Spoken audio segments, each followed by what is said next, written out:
Let's talk sourdough. I'm helping several girls on their sourdough journey, and a lot of you have the same questions, so I wrote them down so I could answer them and possibly help a lot of you. Whether you buy a starter from me or someone else, it comes dehydrated. So you're gonna need to get that back active again, and it usually takes about 4 or 5 days. You can start off in a small jar, but you'll eventually end up into a much bigger jar. This is how I keep my starter. When I do that first initial mix, I'll use a little bit of warm water just because I'm trying to break that down, if you can see that right there. Other than that, you don't need to use warm water. I always will keep a pitcher of water on my counter so I aerate it. I'm on a well, but a lot of people who live in the city, sometimes you'll have chlorine in your water, so aerating it's good. Just getting a pitcher, let it sitting on the counter for a few hours and let some of that out of there. People ask if you need the Banneton baskets. You don't. You could use, if you're first starting out, to make sure that you're going to stick with it and actually really like sourdough, you can get a bowl and line it with a tea towel. A lot of people too ask if they could just put their sourdough directly into the Banneton basket.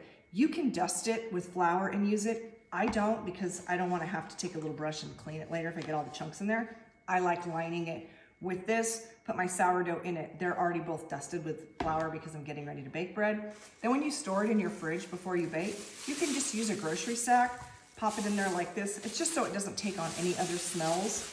Or you can also use a little shower cap. That works good. And you can get like 100 of these for super cheap. You can get kits that have like a couple of Bannetons. They'll have a round one and an oval one. Comes with a lom and a bench scraper.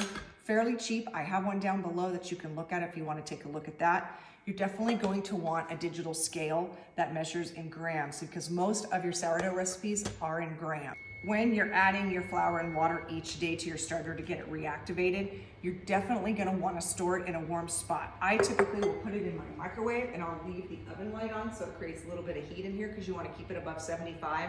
And right now with the cooler temperatures in a lot of places, your house stays cooler. A lot of times up in a cabinet in your pantry works well too. While you're getting your sourdough active again within the 4 or 5 days, start looking at recipes. It is super important that you have a that you know what you want to make, because a lot of people think, okay, my starter's active, I can make bread today. It's kind of a little more than that. But if you look and have some recipes that you want to make, because they're usually they require an active starter. So once you have your starter active, then you're going to want to feed it that night so it'll grow and you'll have an active starter to start that recipe the next morning. Now, hopefully that'll make sense. And as you look at each recipe, they're all different. It'll all start coming together.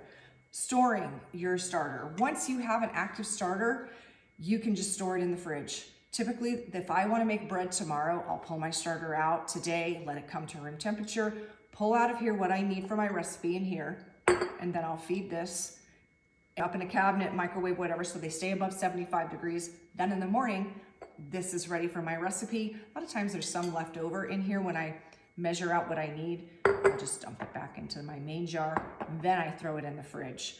Also, do you need a Dutch oven? You don't. It is helpful when you make your bread because it has a lid and it creates steam for your sourdough.